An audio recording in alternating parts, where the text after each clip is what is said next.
Hey gang, how are you? Kevin Goatee, gutting the sacred cow. Here we are, another week, another new episode. And this week, we hit home with some of you 1990s kids.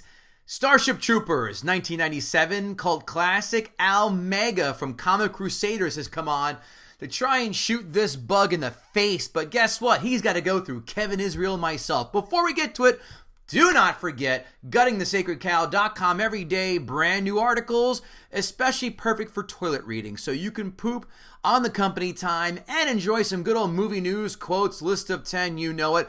Guess what? We're doing a live show, yay! January 23rd at the AMC Theater in Clifton, New Jersey. Tickets will go on sale very soon. Our guests, we can't announce them, Bill and Joanne from The Morning Show are going to tag team against us. The film they have selected is to be determined. We're still waiting on their choice, but don't worry. That'll be made public as soon as we get it. And also the link for the tickets. But mark your calendars, January 23rd, we're going to do it at the AMC Theater in Clifton, New Jersey. So, that being said, also, don't forget, guttingthesacredcow@gmail.com if you want to advertise with us. We want to help build your product up, your brand up, whatever you're selling. Are you selling sex toys? Cool, we'd love to help you out. Are you selling your babysitting services? I don't know, you might be a little too old for that, but what the hell? It's COVID, it's pandemic, everyone needs a few bucks. Or do you have an OnlyFans page? I know Kevin does. Meow. Just kidding. guttingthesacredcow@gmail.com. Please continue to write and leave 5-star ratings and 2 or 3 sentence reviews on your podcast platform. Without further ado, here's Al Mega doing Starship Troopers. Gather round, here's what I know. It's just that this cow has got to go. Some people kinda like it, yeah, it's trending right now. Yeah, that doesn't matter, cause we're gutting the sacred cow. Hello, whoever's in the house. I just want to let you know I have my father's gun and a scorching case of herpes. Kevin Israel, name that film. I don't know. Ferris Bueller's Day Off. Where Jennifer Grace in the house and the principal's coming in. Oh, yeah. That's an obscure one. Nice. I love that film. Well done. Thank you, sir. How are you, by the way? What's going on? I'm good. You know, just grinding through. Had a couple shows this weekend that were as exciting as you would imagine COVID shows are. Small audiences outside. Yeah, so it's trickling back, but you know, I think it's going to take some time before we get to be funny in front of a lot of people. Anyway, who cares about COVID shows? We got Al Vega from Comic Crusaders joining us today. Al, how are you, sir? What's happening now? I'm doing well, thanks. The two Kevins over here for having me on the show. Wepa, that means he's an Orthodox Jew from Williamsburg, Brooklyn, I assume, right? A Puerto Rican from near Williamsburg, Brooklyn. So you're almost there, man. I'm in Greenpoint, Brooklyn, and we're neighbors. Check that out. Oh shit! No, I'm teasing. So we got Al Vega joining us from Comic Crusaders. Al, Mega. I'm sorry. That's you Vega. said Vega like I'm the Street Fighter character, man. I don't have a cool mask and claws. Vega was a great fighter in Street Fighter 2. I definitely used him a lot. Except his little dance at the end was a little. Was Vega the one with the mask? No, Vega was the mask and the Wolverine claws from Spain, if you remember correctly. He was the biggest pain in the ass to fight. Yeah, that's España. He was good. Dawson, I thought was a big pain in the ass too, because all you could just keep you at bay if he timed it right, but. We can Yoga Flame. Yeah, Yoga Fire. Well, actually, if you ask my wife, it's Blanca. That's the worst, because what I would do is pin her on the corner and just do electricity move the whole. Blanca was my guy. I did that. I did it with E Hondo at the 100 hand slap. But my guy was Ken. Ken was. Of course he was. Yeah. Of course, if anybody looked at you and thought it was anyone other than Ken, they're blind. No, I love it. Here's why Ken was better than Ryu. Because if you hit punch a bunch of times, you get a multi-hit shuriken where Ryu, you can only do it twice. If you hit like this like 7 or 8 times, you get 7 or 8 hits for every hit, part of the shuriken. That's why Ken was better. Thank you. Oh. Nanny, nanny, boo boo, stick your head in doo doo. Street Fighter techniques from Kevin Goatee. Al Mega's here again, yes, and he has decided to come out and do. I'm going to say that this is a cult classic. The 1997 Starship Troopers, Paul Verhoeven, right? Yeah. Yes, sir. All right, here we go. 7.2. Oh, I gave you the number. IMDb score, 1 through 10. Son of a bitch. 7.2 in IMDb. Let's do this the right way. Kevin Israel, Rotten Tomatoes, as you know, is a 1 through 100 score percentages. What did Starship Troopers get with the critics? I think the critics really like this. I'm going to say an 83. Al, want to take a stab? Nah, critics hated this when they came out. So yeah, I'll probably say when, again, we're talking about when it came out, it's probably a 40.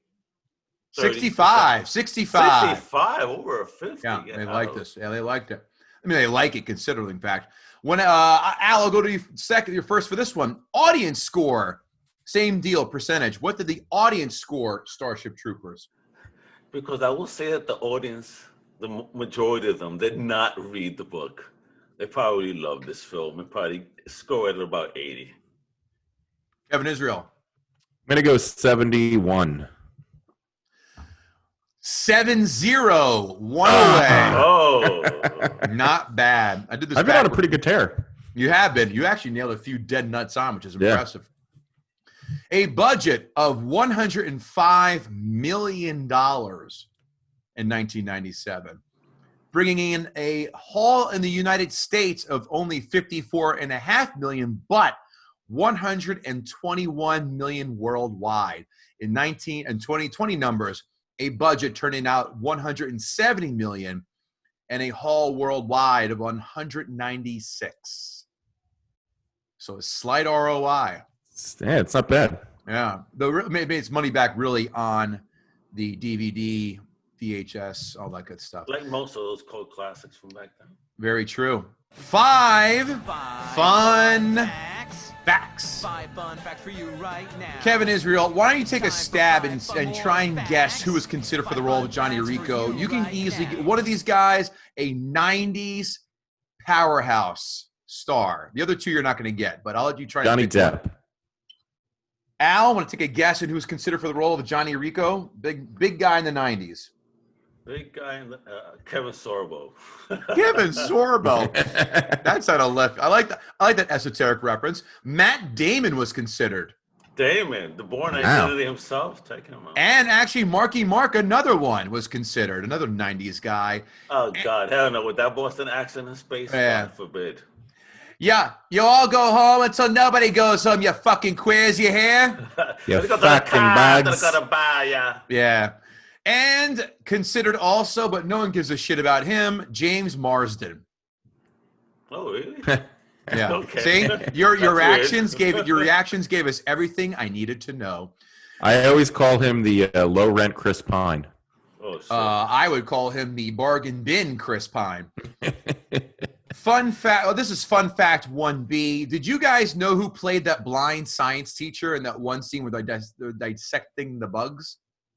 No, but I was really interested in her. That scene really got me. I don't think I ever looked quite as deep into that scene as before. Rue McClanahan, Blanche from the Golden Girls. No shit. Oh yeah, I can see it. Yeah. That's crazy. So she couldn't get her hands on humans, but had to touch some bugs. She was the slut of the bunch, wasn't she? She was very loose. The uniforms were based on the Third Reich, if you guys caught that one. Oh, yeah. Yeah, that was a heavy-handed one. Paul Verhoeven could not even finish reading the book. He said, quote, "It is bad." Only finished 2 chapters. Dina Meyer, dared Paul Verhoeven and his cinematographer to film the shower scene completely in the nude because everybody in the shower scene was nude, and they did film it all in the nude. There was a lot of almost cock in that scene. I know. What great cinematography to spare us, right, fellas? It was very close to. I was pretty sure we were going to see Busey's cock. Yeah. Speaking of Busey, Jake Busey got heat stroke in 115-degree heat, and production was shut down for a week. They say heat stroke. I say cocaine overusage. But I mean, look at he's as pale and white as it gets. You put him out in the sun for 5 minutes, he probably gets heat stroke. He reminds me of that guy Powder, if you remember that film. Yeah. I never saw it. I do know about it, just didn't care to see it. Those are your 5 fun facts, guys. Those fun facts weren't super fun. I thought the Rue McClanahan one was quite catching. But we didn't come here to talk 5 fun facts. We've got Al Maga from Comic Crusaders, Comic Crusaders. Al, it is now your time to gut the sacred cow. Listen, people should have read this book because when the movie came out, yeah, it's all cool visuals and all, but the underlying theme, the militarism and all that, was actually done in a very serious nature by the author of the book. And basically what the film does is just basically make fun of the whole situation. What the film reminds me of is that media sensationalism that you find in Natural Born Killers, for example. You know, it's the media hyping it up and whatnot. Again, if you read the book, it's an all-male military, you know, almost touching on what you're saying, you know, almost getting that male C there, but, you know, but in the book, it's a whole male military. There was no, you know, women had their place, if you will. I'm not trying to say that they do. I don't want nobody sending me no hate mail. But, you know, in the story, that's the narrative. That's what it was. And I understand that they are going to do a remake, so I hope that they fix all those issues. Wait, I didn't hear they're doing a remake. No kidding. Oh, yeah. Are they doing it as a TV show? No, That's what I saw was a TV show. No, they're apparently going to film it true to the nature of the book to make it as controversial as then, with that celebration of that fascism and militarism. So it's going to be darker. Exactly. Not that I'm a fan of it, but, you know, that was the nature of the story as it should have been told, you know, and they just try to make it a very fun sci-fi flick that feels very 60-ish, you know what I mean? Mm-hmm. You know, I will give the movie credit only with the graphics because it was up for best graphics that year. And what other movie was up? Titanic. So you're telling me that a ship sinking and breaking its half was better than an army of aliens? No. Well, let's be honest. In Titanic, the only scene that anyone cared about was when that ship went upright and broke in half. That 3 hours, and that's what everybody was waiting for. And my wife says she can't tolerate 3-hour movies, and yet watch that. And Kate Winslet's titties, both in live form and in pencil sketch, police sketch artist form. So that's why I deserve to win the award then over the. And it's Kevin Goatee's background on his laptop. I'm pretty sure. But yeah, so no, again, with the film, people gotta understand that it was just done in a very. Have you guys read the book? Do you understand that it's about fascism, militarism? I read the book like 2 or 3 years ago. Yeah.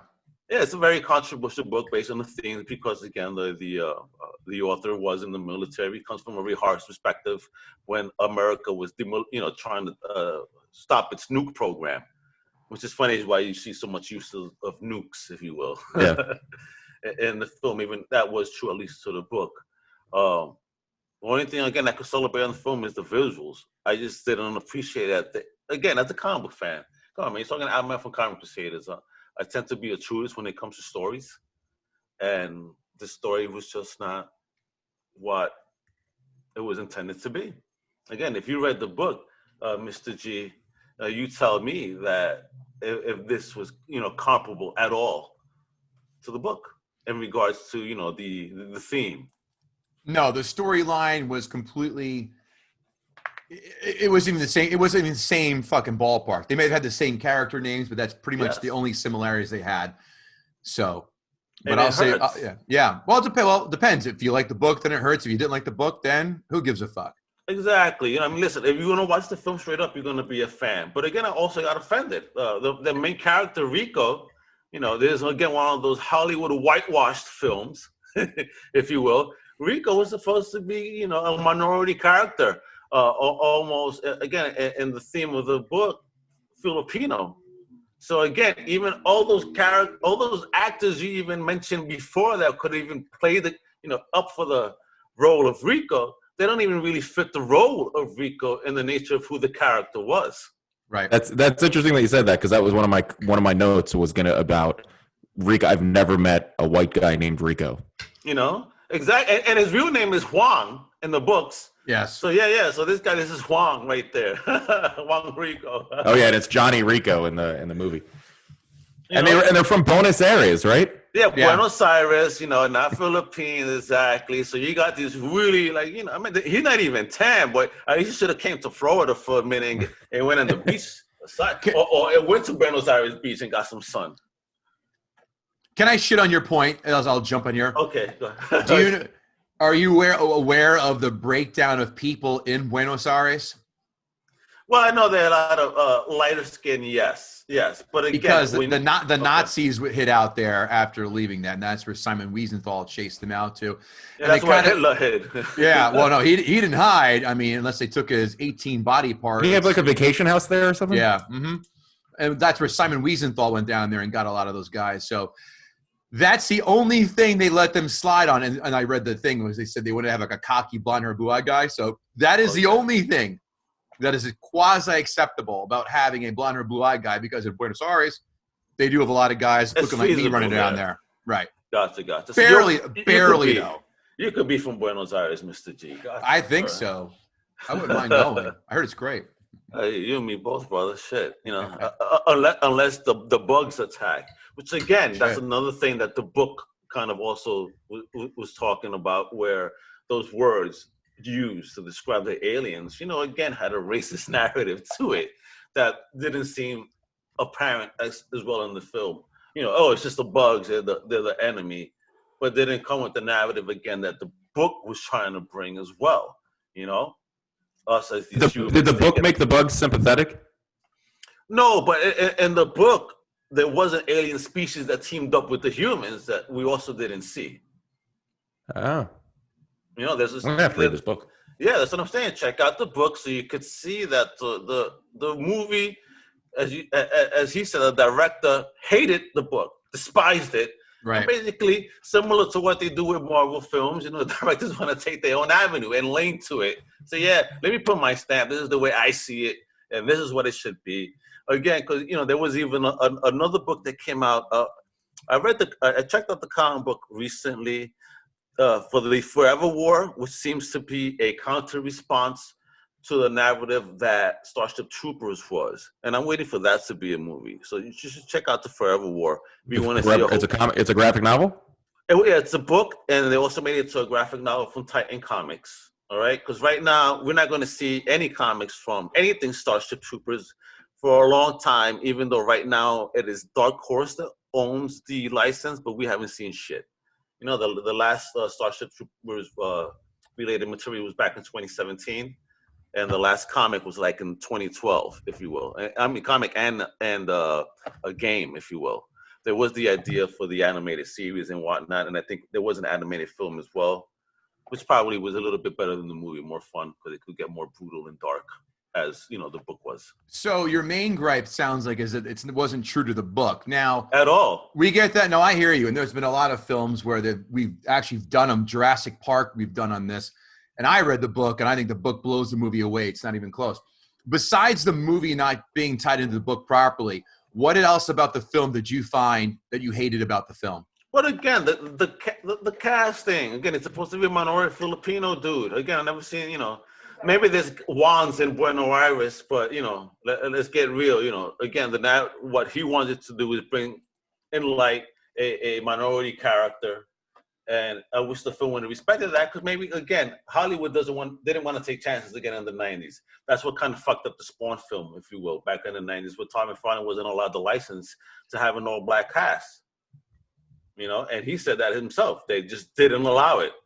So is this one of those instances where, let's put a white boy in front because maybe that'll bring more money to the film. Again, that shit ain't you guys, but just saying. Yeah, I'm taking responsibility for Casper Van Dien, guys. That's on. Yeah, man, it's the two Kevin's fault, man. I blame he wasn't even a big name either at the time. No one knew who the hell he was, or is for that matter. Yeah, I was gonna say he hasn't really gone on to do much. They made I remember too, it came out in the 90s, a Tarzan reboot, and I guess they thought like, hey, we're gonna reboot Tarzan, and whoopsie daisy. That was him? bomb. Yeah, that was him. Oh yeah, it was him. Yeah. Anything with him is gonna be horrible. Listen, he belongs on like Sci-Fi or Lifetime. That's it. Oh shit. He's one of those type. Hey, of my actors. mom loves Lifetime. Yeah, so And does she's my 83. wife. My wife loves Lifetime too, but I can't stand them. They're all the same movie. They just change the cast of characters around a little bit just to. Okay, this is the psycho bitch today, and this is the. They have more asshole. Christmas movies than Christmas itself. God, don't please. And the corniest Christmas movies you'll ever see in your life. You know, do you want to turn this into from Starship Troopers to Let's Bash Lifetime Network, please? I got as much hate for that one. What else got your nuts in a knot about this film, Al?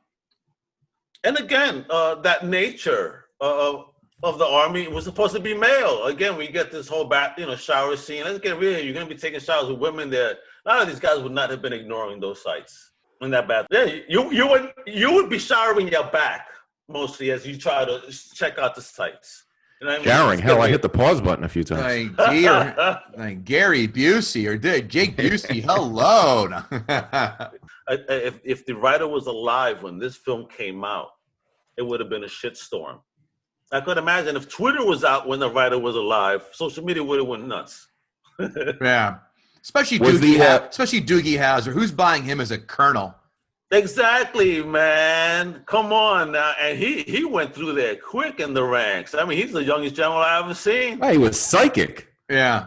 They needed him. Yeah, he's the only one that was able to talk to these bugs, you know. And that's another thing. These bugs were disgusting. That last bug, that was something I remember in the movie theater when the last bug came out that looked like a woman's vagina with a yeast infection, if you will.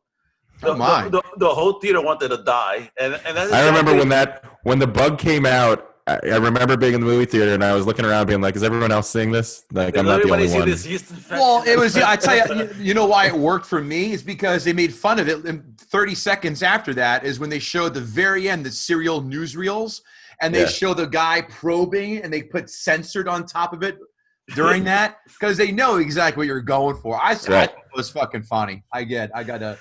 That was disgusting. I yelled that in the movie theater in New York, and obviously the theater broke into laughter. A Puerto Rican yelling at a movie theater in New York? Do tell me more.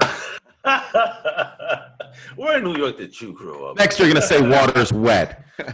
I'm from Jersey. I work in the city, but I know what's going on. I go to I'm sorry. Yeah, man. That's what we do, man. We got to get loud. I remember when I saw The Crow in the theater, and we took a bottle of Southern Comfort, and we sat on the back row, and my friend got so blasted that as the movie ended, he's yelling at the screen, "Brother Brandon," and crying. I'm like, yo, what's wrong with you? You're embarrassing us, bro. And this is why I go to the movies at 10 or 11 a.m. on Friday mornings. This is exactly the reason why. You see, I was always trying to understand my friend's logic when he always just say, yo, let's go early. We could hit a movie early. I'm like, but why so early? I don't want to do that. But I can now understand that logic now that I'm older because our loud asses were there in the afternoon. Yeah, we don't want to hear that. I don't want to hear you guys with the fucking the two guys in the Muppet balcony shouting shit out while waving bottles of SoCo or the fuck in the air. Hide, don't go there. What are you doing? What a dumb bitch. You want to go when the nursing home bus rolls in. Yeah, they'll just keep yelling, turn it louder because their hearing aids are failing them. He looks like my son. Did Did the book focus heavily on the whole citizenship issue? I thought that was interesting. Yeah, man. Again, of course, especially now with the voting times. Could you imagine that where in order for you to be able to vote, you have to serve? That's right. I mean, even to get pregnant, you got to get a license. Yeah. You know they were going for that. Yeah, they were going through that whole thing. Because at first, and again, I've seen this, whatever. And the part was like, well, who gives a shit about voting? I'll get in the notes, but it's like, that's it, just voting. And the one girl's like, well, I don't want to be in politics. You need to be a citizen. And I wanted to have kids, and it's easier to get a license to have kids when you're a soldier or whatever. And I was like, all right, that makes more sense. If it was just voting, no one would give two fucks. Like, you know what? No. Go ahead, have a monarchy for all I care. I'm not going to war for this shit. See, those are things I could respect. They kept those type of themes there, which was true, cool, but they weren't heavily focused on. Because again, that's the thing about the book. The book is so much deeper and political. Again, that's why the guy wrote Forever War, the counter, because in his mind there was not enough action in Starship Troopers, the original book. And so now you see the film is focused on action. You know, the sci-fi. Let's kill these bugs. You know. We forgot to do quotes, Kevin Israel. I skipped past that. Did you have any quotes that jumped out at you in this film? There were two. One was the line, "Violence is the supreme authority." I was like, that line set up the entire narrative of the movie. Like that was like, I mean, it was very subtle foreshadowing, very not subtle foreshadowing. Okay. And then the other line, and it made me cringe, is when when Rico was saying goodbye to his girlfriend, and he says, "I love you," and she didn't say "I love you too," and he goes, "Just say it once. Try it on." I was like, oh my God, just go. Just leave. Why are you doing this to yourself? Every guy who's ever been in like an awkward situation was like, oh man. Don't ask to say it. They usually say it first. That's our job to follow up. That would have been funny. Tell me it's the biggest one you've ever seen. Yeah. That is hysterical. If she would have said, "I know," and walked away, that would have been bad. Oh, that's nice. I have one, and it's a shitty one, but it's just proving my point. If I had $1 for every time you watch a war film and someone says, "Let's go, you want to live forever?" I'd be a fucking multi-billionaire, because that line is as hack and cliche as it comes. Other than that, this film is not very quotable, but nonetheless. What about the only good bug is a dead bug? Oh, yeah. Was that the old Raid commercial from the 80s? Yeah, that's what it sounds like, right? Actually, this sounds like that Raid commercial. Yeah, I remember it. You remember? Yeah. Man. Good stuff back then. Kevin Israel, do you want to go first, or shall I? I'll defer to you. You can take this one. All right. These notes brought to you by guttingthesacredcow.com, where we have a hell of a merch store, a hat, bag, T-shirt, you name it, backpack patches, cell phone covers. We've got everything in our guttingthesacredcow.com merch store. Be sure to check it out. And if you have not yet done so, please leave us a 5-star rating and a 2-sentence review. Notes.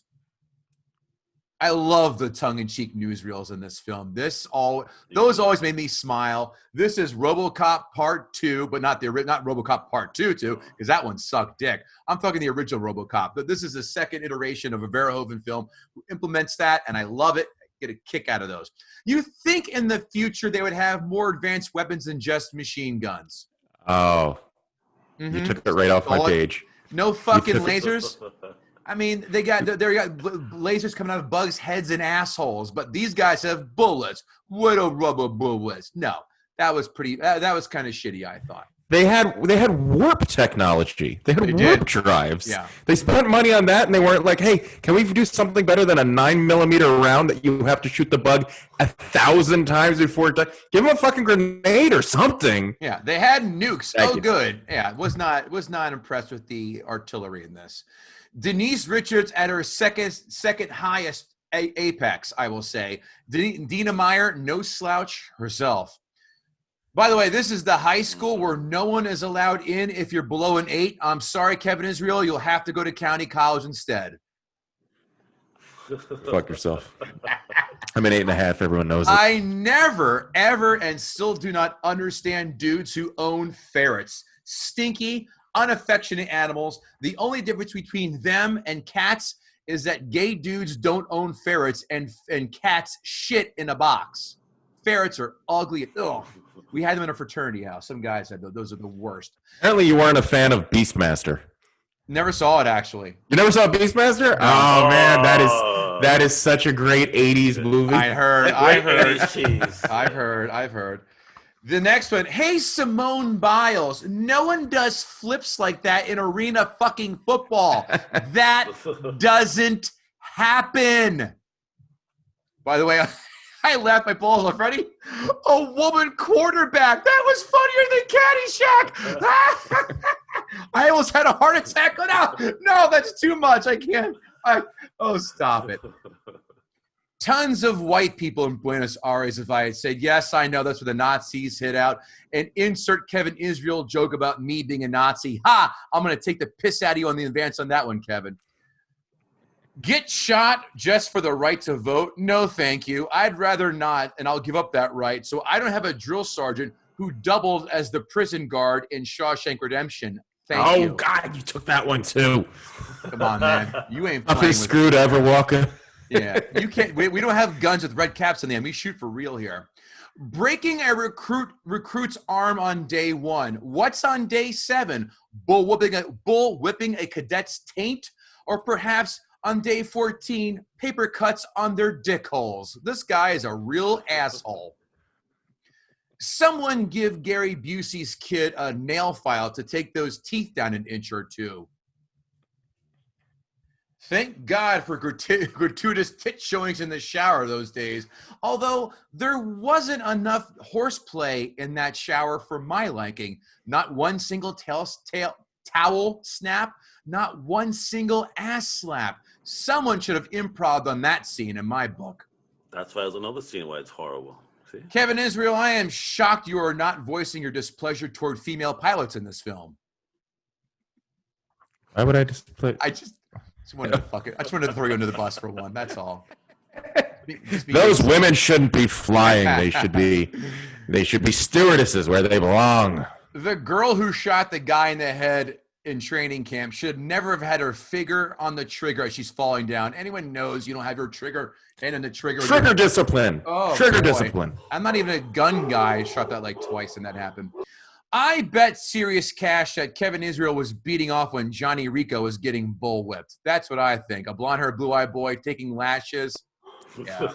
I wanted to just whip him a couple of times. Like, two more. He deserves it. For good measure. Look at that beautiful, perfect jaw. Whip him. Kids stepping on the bugs in that newsreel scene again. Doing your part is hilarious. Here's one. Fade Into You by Mazzy Star was in every angst moment in every 90s film. If that's not as cliche as flannel and Nirvana in the background, I don't know what is. But I love Nirvana and hate flannel. So where do I stand? This does feel a bit soap opera-y.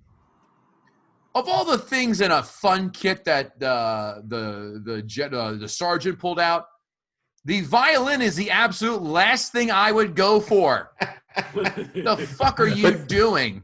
Wait, why was it even in there? Exactly. What kit is like, give us a football, some beer, and you know what? A fiddle. Yeah, the fiddle, because he was playing it in the beginning, and they had to call back to that somehow. Oh, okay, I don't know if you caught that. A neon Which I also fiddle. thought was weird. Yeah. Like, why not a guitar or a harmonica?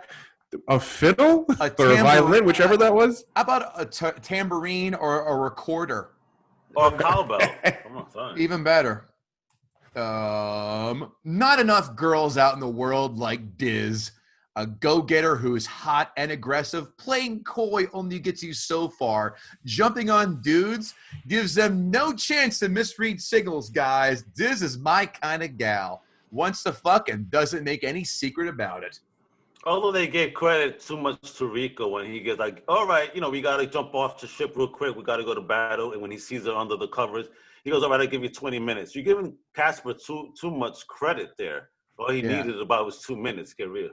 Yeah, she can handle it. Well, he probably already went a few times. He's got to reload. Although the scene where she dies, it was worth it because I got to have you.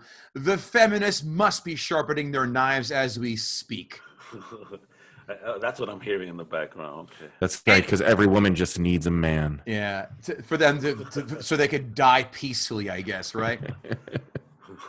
Anyone in a position of authority dies in this film. At least the guard from Shawshank who went down to private stands a great chance of living, as does Busey. Johnny Rico's about to eat it in the direct-to-DVD sequel. Might as well make him wear a red Enterprise uniform while you're at it. That was a multifaceted joke that none of you gave me credit for. Go. I was laughing. Kevin, I'm sorry I didn't fall off my chair for every joke of yours. But by the way, I had a real. I go, oh, stop. Johnny Rico developed the Force while going after Carmen in that final scene. Oh, the mission's that way, but she's this way. How do you know? I know. Did we miss him getting trained in Dagobah by Hank from Breaking Bad? Because Hank from Breaking Bad was a goddamn sergeant, the lieutenant. Yes. Sons of bitches. Don't you leave my cheese hanging out in the wind. These are quality jokes. When the pilot who gets his brain sucked out in the very end, he made the same exact face that I would have made fucking a mid-20s Denise Richards. Hey, Quality. She was. yes. That was the peak. I mean, Wild Things #1? This is a Okay. 1B. 1B. That's what I was gonna ask you, because you said this is Second number 2. Apex. That's why I said Yeah. second. Second Apex. Second. I said, what's the first? Wait a minute. You know what Everybody though? forgot about that. My wife watches Housewives or whatever she's on now, Uh-huh. and that's all I can see when I see it. Like ruined her for me because all I see is that like unmoving face with that obviously aged neck. Yeah, my wife watches it too, and she goes, "You're not going to be in as love with her as you would now." I go, "Well, let's try the old Pepsi challenge." So, my thoughts in this film. This film drags out a bit. But I fucking love this film. Perfect fun, action, satire, nudity, passes the remote test with flying colors. I read the book, and you know what? It was fucking boring. I don't give a shit. I did not. Could be the problem, though. If you see the movie first, you're more loyal to the film than the book. Yeah. I'm usually 90% of the time on this podcast especially, I'm the one saying the book is better. The book is better. And wait till someone wants to bring up Ready Player One, because I'm going to destroy that film. Hell, I may even destroy it myself. Oh, I hated that film. Me too. By the way, fun fact, Al, way better. do you know Ready Player 2, the book, is coming out in end of November? Yes. Cannot wait. Cannot wait. I can't wait for that. That's going to be amazing. I love the book. That was one of those first few books that I didn't drop. I had to read that just right through when it originally came out. So yeah, but I really love good. this film. I own the VHS copy. I own the DVD. I own the Blu-ray. I love. Do you still have a Starship. VCR though? I do, because as do I. I still have a VCR. It is a dual DVD VCR combo because I cannot find G.I. Joe the cartoon movie on digital download. So whoops. But I love this fucking film. It passes the remote test. Again, now the remote test, you can use this on your podcast, but give me credit. It's my idea. The remote test is when you're flipping around on cable and you happen to stumble across a film at any point and drop the remote and go, yep, I know I'm doing now for the next 15, half hour, hour and a half, whatever. That's Mad Max for me. I find which was Mad Max the first or second one? First and second. And third. First I watch them all, bro. I love them all, except for Furiosa, the last one, because that was not Mad Max. That was Furiosa the movie. I think wasn't the first Mad Max actually just the Road Warrior? Yes, the first one was Mad Max the Road Warrior. Then we had I think it was the Road Warrior was the second one. There's Mad Max, then there was Road Warrior, and then there's Beyond Thunderdome. Thunderdome. With Tina Turner, I'll pass. I think Mad Max films are insanely overrated. Enough about Mad Max. I give a shit about me. This film is a fun romp. It is enjoyable. I will always watch it. I'm flip-flopping between my score. I said 6.5/7. Kevin Israel, the floor is yours. Well, unfortunately, you took all of my notes. That's why I asked you if you wanted to go first. You hit almost all of my points. You know what? And I had a feeling you were going to too, but a couple of things I pick out.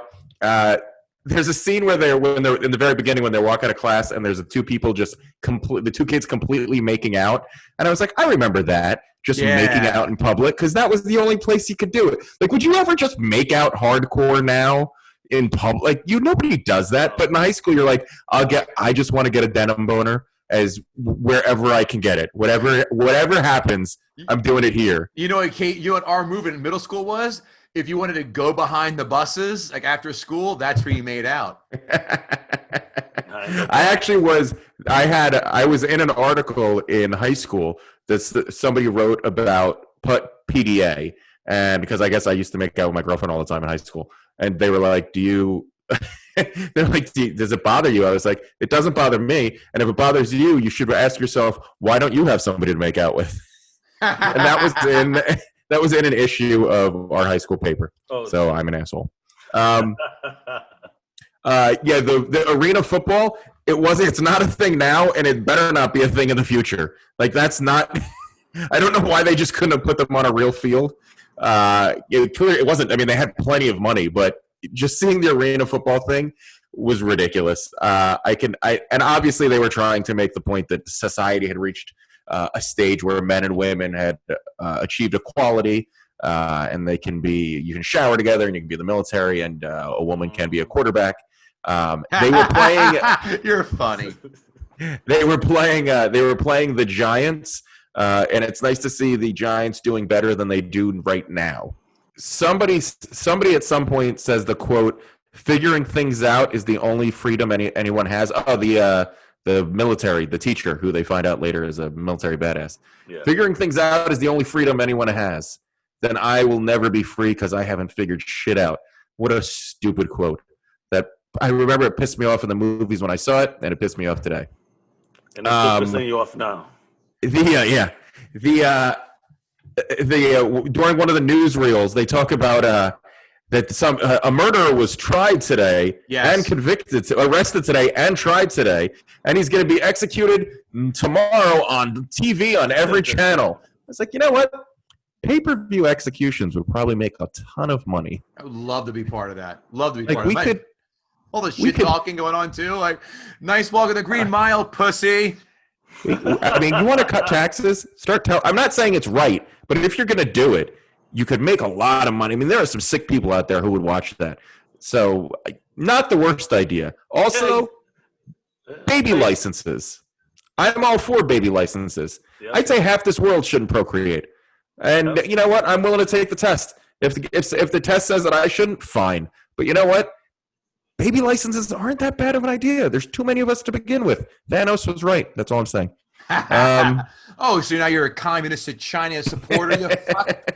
And they also didn't touch on what happens if you do impregnate somebody without a license. I mean, do they cut Al, off? we have time to go down that rabbit hole with this film. I want to see people get shot. I want to see Jake Busey's big teeth playing the violin, and I want to see some shower titties. That's what I want to see. You're lucky you also already saw his teeth, all right? So yeah. And this woman was so pro-female that they even had her be a good driver, and she was able to parallel park that giant ship.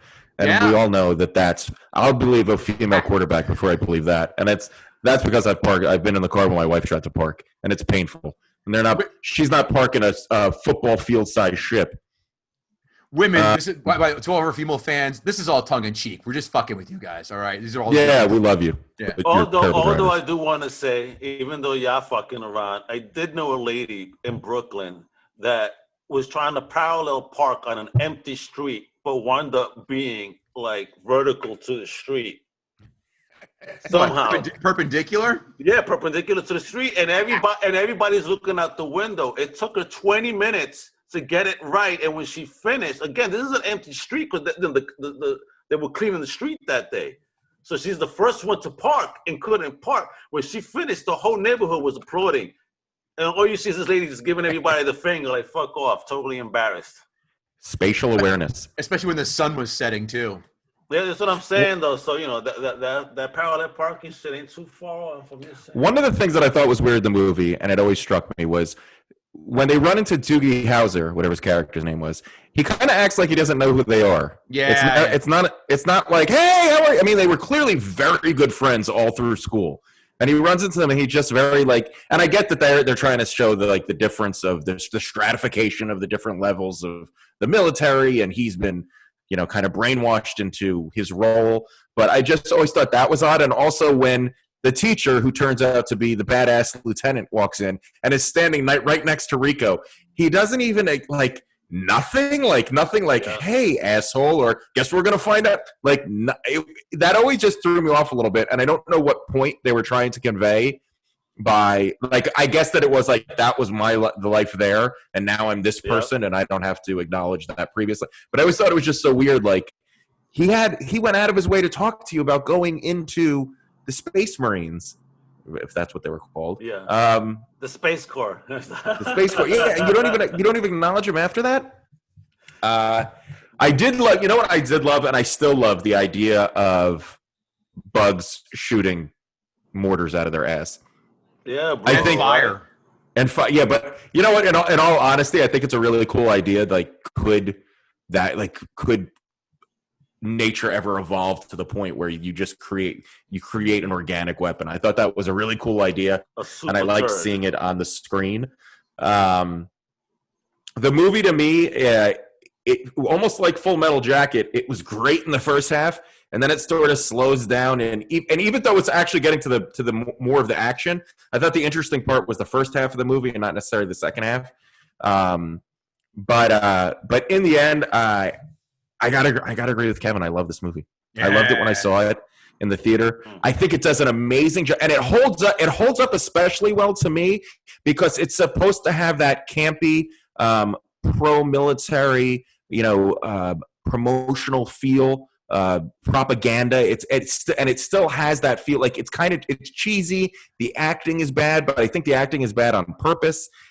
And while the special effects were good, it still had almost that like 90s TV show look to it, where everything was very bright and vivid color. Like it looked like a propaganda piece. The whole movie fed like a propaganda piece. Everyone was beautiful. Everyone was, they all evolved into badasses. The scenes were all bigger than life, and to me, it just holds up so well, especially now in this time that we're living in, when people are questioning so much about democracy and the right to vote and the places military in society. Watching it today, I didn't think it lost a beat in what I got out of, like, when I saw that movie in college, when I was clearly less introspective than I am now. I remember watching it and being like, that was a cool movie, and there was definitely more there than meets the eye. Like there was something that I'm not getting today that I'll get in a later further down the road. And it does it. It holds up. It really does make the point of, what are we buying into, and what, because if the government tells us you can only be a citizen if you fight for us, will we be like, oh, okay, yeah, that's we'll go fight for you. So to me, the movie was awesome. I think I see it differing from Kevin. I see it less as like a fun romp and much more as a kind of a thought piece about the military and about society and where's society going, and even today, where are we going? So I really liked it. I don't know. For me, it doesn't. I don't think it's not a remote test movie for me. I don't think I there's not a lot that I would stop to rewatch. But watching it again, we've watched some movies where I was like, fuck, I don't want to watch this. And I actually enjoyed watching this. There was a point where I realized I hadn't taken any notes in a while because I was getting into the movie. And I really enjoyed it. You know what? And you're probably right, Al. If I read the book, I'm sure I'd have a different view on it. I never did read the book. I don't think you would. Yeah, I don't think. I think I'm gonna try to read it now. I've been looking for something to read anyway. Check it out. Yeah. For real. So that way I'm gonna check. I definitely will. Serious tones of it. And so for me, I'm going to go a little under my esteemed co-host and give it a 6. All right. So I do know the super turd bug, though. That is hysterical. Yeah, That was one of my favorite. Verhoeven has a lot of. We all know. The true sign of imitation's the most sincere form of flattery. Shit. They rebooted 2 of his films. Tried to, because I will never watch a reboot. They rebooted 2 of his films: Total Recall, RoboCop. He also did, don't forget, Basic Instinct, and shall I mention Showgirls?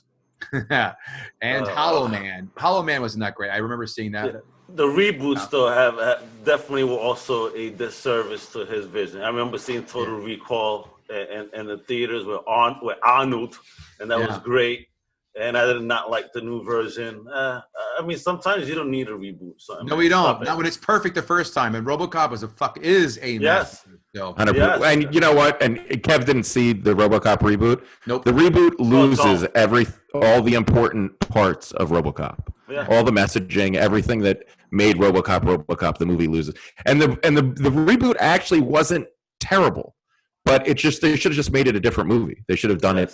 They should have done something different with it because it didn't hold up to the message and the layers that are in RoboCop. Forget yes and all that. When you to me the original is R and a hard R at that. How the fuck do you go from a hard R to a PG-13? Nope, not having it. Cannot do it. All the same goes with sequels. All that cannot go from an R to a 13. That is always the kiss of death. See Major League 1 and 2. See Police Academy, although Police Academy 4 is still fucking great. Airplane. No, they're both PG. Airplane 1 and 2 are both PG. Was PG? Oh, really? Yeah, they're PG. Yeah, 13 didn't come to. Yeah. Doesn't Airplane? The first Airplane has tits in it.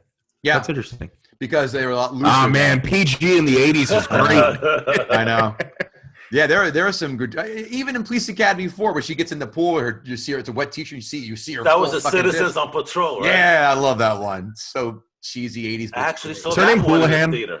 Yeah, Callahan. Callahan. Callahan. Man, I loved her. Who didn't? Critics 5-star reviews. 5-star review. The background of all this is one of the most openly satirical films of a director who has never lost his sense of humor. One of the very best satires of the 1990s, if not beyond. The background of all this is one of the most openly satirical films of a director. I already read that one. It's copied twice. Sorry. Cut. Starship Troopers is a war satire that outshines even Kubrick's great film, Dr. Strangelove, or How I Learned to Stop Worrying and Love the Bomb. Massive, hilarious, and thrilling. I went to lunch a few times with a girl who despised this movie. I was forced to conclude that she's not very smart. Was it hilarious? I laughed. Not hilarious, but I laughed. Yeah, I don't think it's hilarious. I mean, there's some like moments, but I don't know that I was ever guffawing. Critics 1-star reviews. If Showgirls represented Verhoeven's bid to become Hollywood's most shameless vulgarian, that sound you hear in Starship Troopers is the other shoe dropping. This flick wallows in just about every moth-ridden cliche known to the film industry and relies almost entirely on naked teenage girls and recycled special effects for what it deems excitement. It's supposed to rely on cliches. That's the point. Ugh. They were teenagers? Yeah, they weren't teenagers. As written by Ed Neumeyer, who also wrote Verhoeven's much tighter RoboCop, Starship Troopers never gets over its 180-degree swivel from teenage love story to murderous destruction. Ooh. Paul Verhoeven is exactly the wrong man to have made Starship Troopers. Who should have it been then? Fair writer, that's my question to you. Should it have been Cameron Crowe? That was the point of the movie. It was supposed to go from this idyllic setting where they had these nice, easy lives to this is what war is. And this is what you become. I hate these fucking people. Starship Troopers, directed by Nora Ephron or Rob Reiner. Amazon 5-star reviews. Of course I'm going to give this 5 stars. Are you kidding me? You got Jay Rico, Diz, Carl, Ace, and of course that backstabbing, too good for everyone, Carmen, and all those bugs and other folks they cast in the movie. But back to the important part, the bugs with a Z. Probably one of the greatest 90s cult classics of all time. If you like sci-fi action, shooting, boobies, killing bugs, spaceships, boobies or space, this has something for everyone. It was fun to see Denise Richards doing something besides putting up with Charlie Sheen. She's as beautiful today as she was then, natural and charmingly sweet, which begs a question as what she saw in Charlie Sheen. I think what she saw was this AIDS-infested dick in her. That's what I think she saw, giving her a radioactive dose of semen inside of her. She's lucky she didn't give birth to a retarded Superman. That's what she saw. That second half was me. The AIDS-infected dick in her? Okay, don't explain. I said the tiger blood, no? That's it. You got it. I was going to put that, but I thought that was too easy, too obvious. One of the trivia mentions that in the Troopers universe, society is gender neutral, in quotes, and there is no, quote, bigotry based upon gender, end quote. This is false liberal propaganda, parentheses. I mean, what do you expect from Jeff Bozo and Amazon? And does a great disservice to the lore. It's not that the future is gender neutral. It's that no one gives a damn about your race or gender, parentheses. There are only 2, end parentheses. As long as you are a productive person, don't be frightened away just because your college professors say something that is, quote, right-wing. Read the damn book and look around you today. You'll be wanting to know more in no time. I guess he hasn't picked up a science book lately when it comes to gender explanation. Have you heard about our Lord and Savior, Jesus Christ? Signed, Travis Bickle Jr. This is just an amazing film from soup to nuts, and oh my God, the violence is a nice touch. We must never forget Buenos Aires. And can you believe Neil Patrick Harris's outfit in the end? Written by Queer Eyes for the Straight Guys. Knee-high boots? Nobody's worn knee-high boots since the 50s. And what was he wearing under that trench? I mean, were they waiting to jerk off at the sound of Hitler in Springtime? Amazon 1-star reviews. The only target audience I can think of is junior high school students, stereotypically boys, who like blood, guts, violence, and gore, done with the realism of professional wrestling and nudity. Although I didn't know movie studios actually targeted nudity to that age group aside. Yes, they fucking do, dummies. Wow. This movie makes Sharknado look like high class. At least that one is so over the top it's funny. This one is just stupid. Campy. Not sure if that's intentional or not. Maybe someone in an altered state of consciousness would appreciate that. But I can't imagine. Signed, Reefer Madness Fan 123@gmail.com. Well, he better get some better weed then, because damn, I cannot watch Sharknado. I cannot that's terrible. watch that film. If they had just called the movie 90210 Spacebug War, I wouldn't have an issue with it. It would just be another B movie, which could have its own little cult following. And now, Kevin, this one's for you. This should be subtitled How to Turn an Excellent Book into an Awful Movie. I recently reread the novel, and I am not quite sure what possessed me to watch the movie afterwards, parentheses, having seen it in the theater and regretting the $7.50 for a ticket, $3 for a popcorn, and $2.95 for the drink after the first 5 books. Kevin loves the price breakdown in these reviews. And he was staring at the receipt while he was typing, and he was like, look at this! Plus tax! Can I take this off my taxes as a deduction for this year? I'm filing this one away. I might have forgiven them under the heading of all movie adaptations should really come back with a all movie adaptations should really come with a black box warning. This is not a fucking drug, you cocksmokers. What, pregnancy category X? We've changed it. Get over it. But could have they at least hired actors who could act, or a creature shop CGI team who could read or at least had some understanding of physiology? Wow. Did we need a botany breakdown of the bug anatomy? Didn't they do a good enough job of shooting the nerve sac? Unbelievable. This person must be fun at parties. Oof. Wow. They're the ones who bring the tofu, what's it called? The tofu turkey? And go, what? No one had any at Thanksgiving? That's it. Thank you. Tofurkey. What? No one had my tofurkey? No. And guess what? You're not invited to our Christmas party or even Cyber Monday party. How about that? Now, if you have a turducken, you can always come to my house. Ain't that, and deep fry it too. Yeah. Yeah. Somebody gave me one once, bro. That shit tastes like cardboard. It's disgusting. Yeah, of course it does. Kevin Israel, did Al Maga gut the sacred cow? No. Well, I think I have to say he's already taken himself out of the equation. I already know it because he loved it. Both of you loved it. So this, I have to say no. You know what? And I would have to go to the videotape through our however many episodes we're at now, 45 or 50 over 50. Let's just say over 50. I want to say that there have been movies that I like that we still decided were good. But no, unfortunately, Al, you had some great points. You took the book was better route. But I really do think that this movie holds up. And I think even a kid today seeing the movie, he might think it's a little cheesy and a little corny, but I still think they would get the idea of it. And the one thing that I didn't mention in my notes that I also really respected was they made the war scenes, the battle scenes, feel real. Like there are a lot of real good war movies out there where you really feel that you're in that moment, and they did a good job making you feel like, oh shit, like this is the battle. And so I think the movie holds up. Al, you took some good swings at the cow. The cow staggered a couple of times, but the cow remains standing. No burgers for me today, apparently. You're gonna have to go with real meat or whatever that tofu meat is called.